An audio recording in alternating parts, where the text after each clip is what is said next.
you feel it? Can you sense it? The King of Glory is here. Hey, can you feel it? Can you see Jesus right here? The King of Glory is here.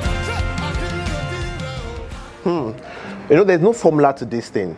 Getting your leaders and the workforce, getting it right. And for me, at that time, I was inexperienced. And what I did was I got a lot of no's. I can remember it was just as though, you know, when you're trying to sell insurance and then you just go, you say, no. I'm like, hey, now fight with this. Kini big deal. And then I got a lot of excuses as to, oh, I'm not fit for it, I'm not capable, I'm not good enough. But one thing that I always say is this: with God, if you go for the worst, He would give you the best. If you go for the miscreants, the misfits, those that really feel as though they are not suitable for this, you would get the best out of them. And that was what I did. But you know what? Don't hear it from me. Hear it from them. Let's see how they actually said yes to the call.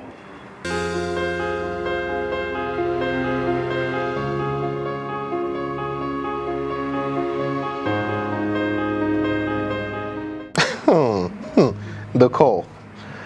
You know, my story is like that of Uncle Jonah, about to jackpot. And then all of a sudden I got that call from Pastor Bolaji asking me to come start the Harvesters Abuja church. And you need to understand this, the magnitude of what I'm saying. I'd not pastored the church before. I'd not even preached a sermon. So I was just Johnny just come. I'd not even come. So it was really, really scary for me. It was a daunting task. So what I did was I ran home, I told my wife, and my wife was just laughing. I was like, what I said now, does it not make sense? And I left. And after a while, she came back and said to me, apparently she was in shock. She said to me, hey, are you sure we're going to Abuja? Did you mean what you said? And I said yes. So one Sunday I was walking into church, and coincidentally Pastor Hanson was walking into church, and then we just met on the walkway, and he just, you know, stopped and had a little chat.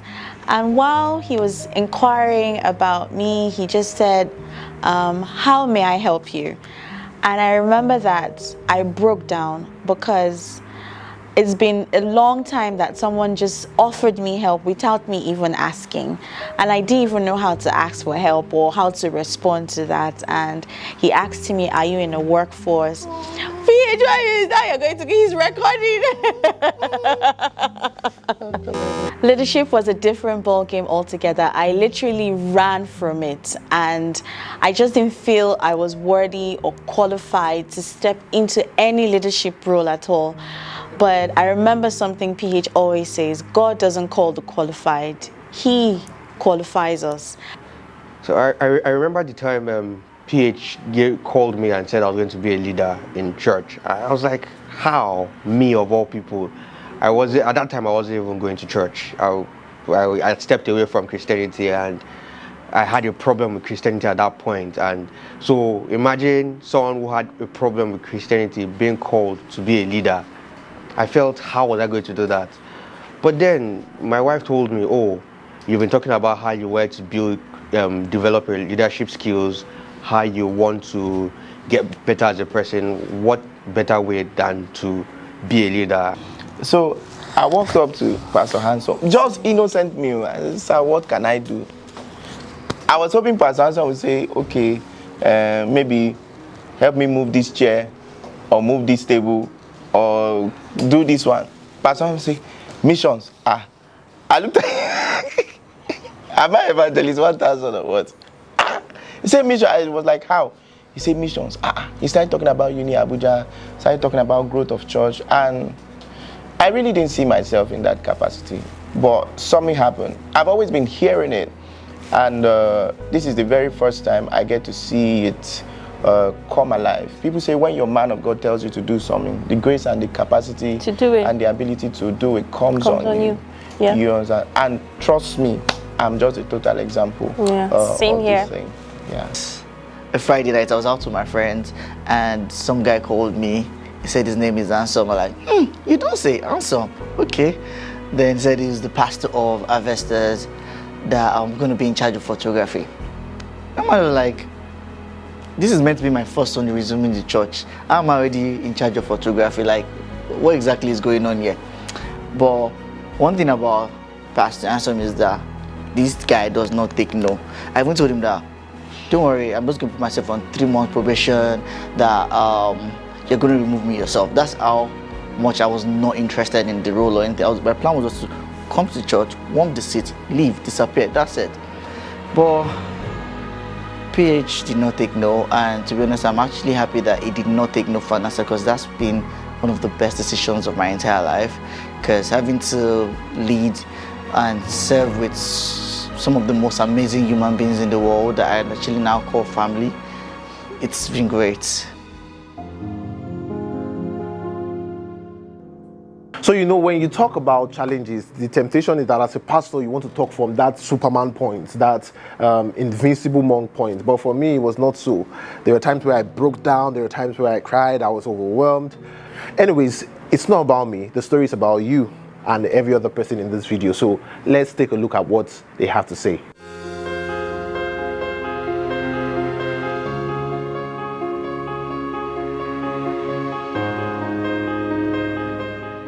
The challenge.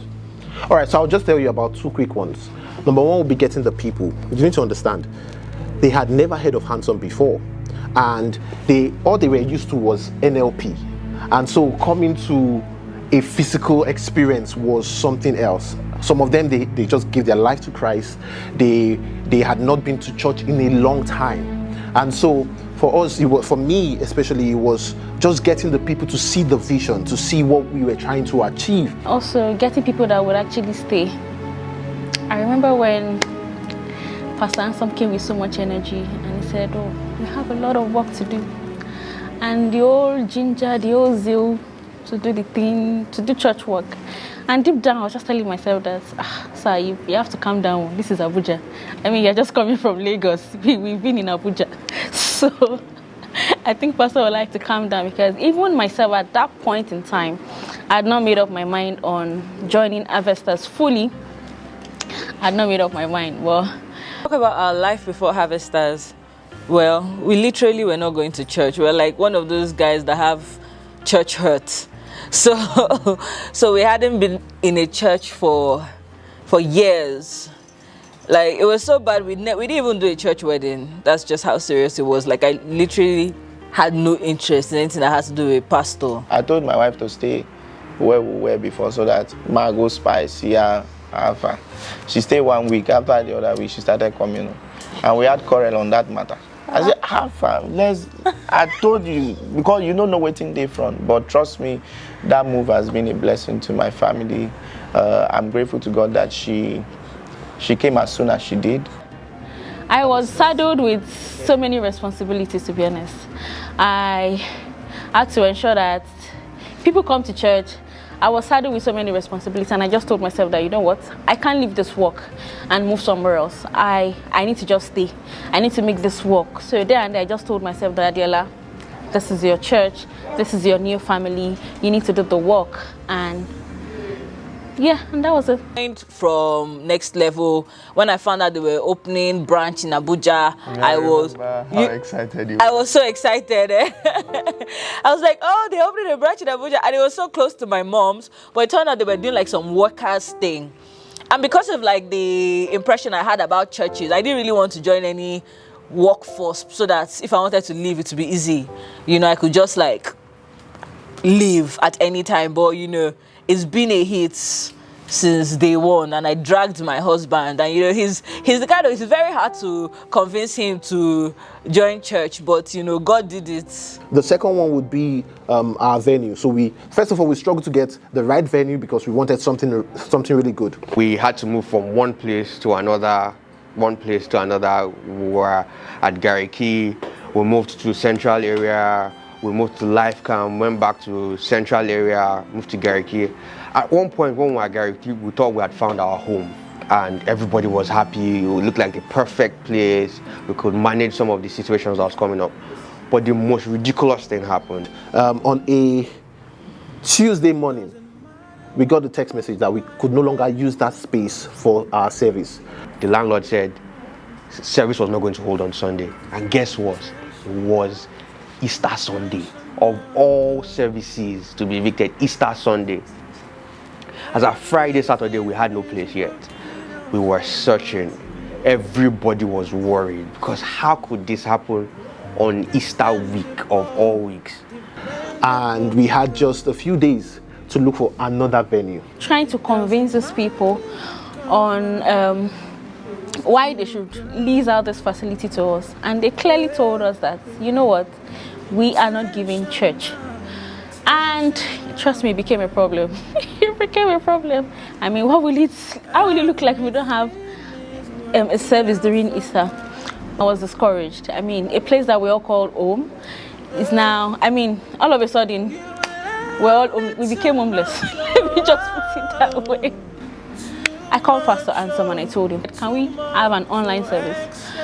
And Pastor Ansom said, no, we're going to hold service. How is it possible to get a venue just within the space of 24 hours? On Saturday morning, we did not have a venue to use. And I can remember that day I just called for a meeting and I said, hey leaders, this is faith speaking. We can do this. Service will hold and it will be powerful. I went on a live and I did a video and I said, hey, Sunday service will be powerful. Stay tuned to get the address. And we finally got a space and we used that space. And guess what? We had one of the highest attendance on the Sunday service. So talking about the challenges, I would say that the media team has had a fair share of this because the church came in towards the end of the year, which was during the festive period. We didn't have control over the event center. At times 1 a.m., at times 2 a.m. to start setting up. We'll have to first tear down for the event that just finished. We'll help them to tear down their equipment. Then we start setting up ours, mostly around 2 a.m., between 2 a.m. and 5 a.m. There have been many challenges as such, but if I'm to talk about one, it is this. I am an empath, and I wasn't emotionally prepared for the emotions that will go into counseling. I mean, they cry, I cry, we cried, unexpected, but in crying, we both parties receive healing. I have been tremendously healed from counseling others. People have been healed. We do need an office space for counseling. Many people want to be physically counseled because for now we're counseling over the phone. But if we had an office space, then people can come in, we meet with them physically, we connect physically, and it would help, in bringing more people back to church and bringing healing to a lot more.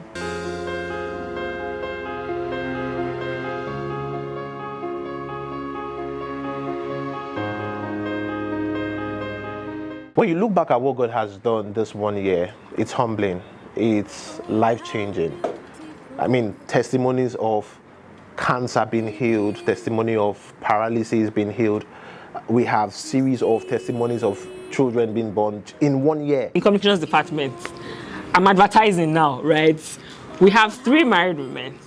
We got pregnant at the same time, we had our babies at the same time. I mean, 3 babies in the space of how many months? Basketballs everywhere, baby. So, I mean, come to Harvesters. Better come Harvesters, not carry your picking for Harvesters. At the time Pastor Hanson mentioned something on the altar, he said, someone here, your relative had partial stroke. This person is actually really close to you, and that a portion of his face fell.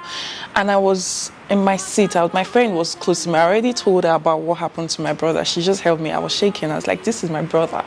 This is my brother that he's talking about. And I met him after the service. He told me what to do and how to go around. I gave my brother the instruction. We prayed and we came into it. And I can say that my brother is actually really fine. In January, I got 2 offers I literally didn't have to submit CVs for.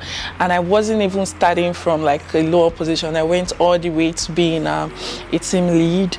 And I got a car, the testimonies for this year. My friends always look at me and say that, see, your life is basically the definition of ease and plenty. Our prayer life, even as a family, it was great, yes, but, it became better. Our son was at that stage where he was... Master started speaking in tongues. Yeah, he started speaking in tongues before he turned 2. But this one, okay, this one that I'm praying like this, Master will come and join me. Yes. There's been a huge change in our relationship, our spiritual walk, and our lives, and our well. Finances, and everything about our life has just really changed. Like a full 360. This past 1 year has been really, really amazing. There was something Pastor B said once about, you don't go to church because it's like a hospital. Yeah. You're a hospital for souls. You don't go to church because you're well. We needed a place that was like a hospital for the sick. Yeah, where we could feed off the word and grow. And Harvesters has just been awesome. We really feel like a family. You have people who you can connect with. It's absolute. I've met so many amazing people as well. Through Harvesters, and it's just been an all-round amazing experience. And journey so far. Most times during the worship, I'm always careful. Not just careful, but I love to be in the worship, and I tell everyone, hey guys, no, I don't think I like it this way. Why can't we do like this?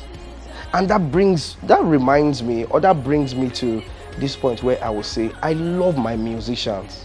God, these guys are good. And other opportunities that God has actually come through for me, I would say this is a place that I always look forward to, coming to church every Sunday. This is your story.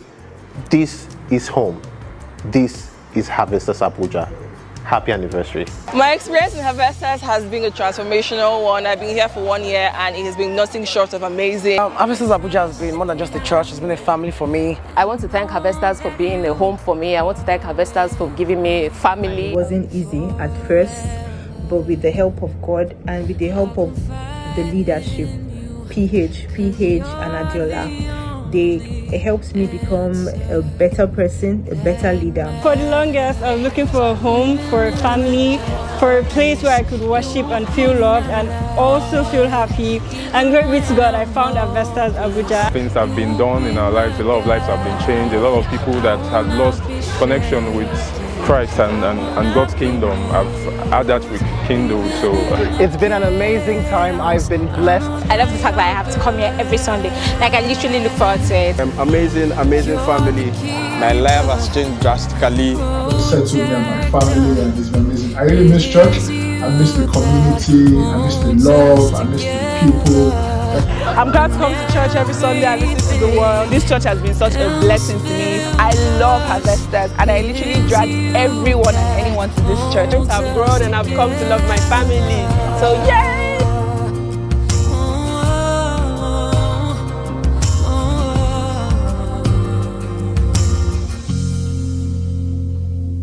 I will trust in you. Happy anniversary to Harvesters Abuja. Happy 1 year anniversary. Happy 1 year anniversary. Happy anniversary to Harvesters Abuja.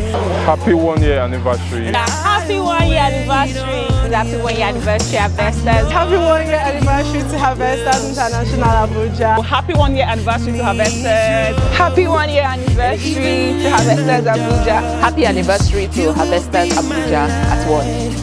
Yay! You will be my guide, so I will not be shaken.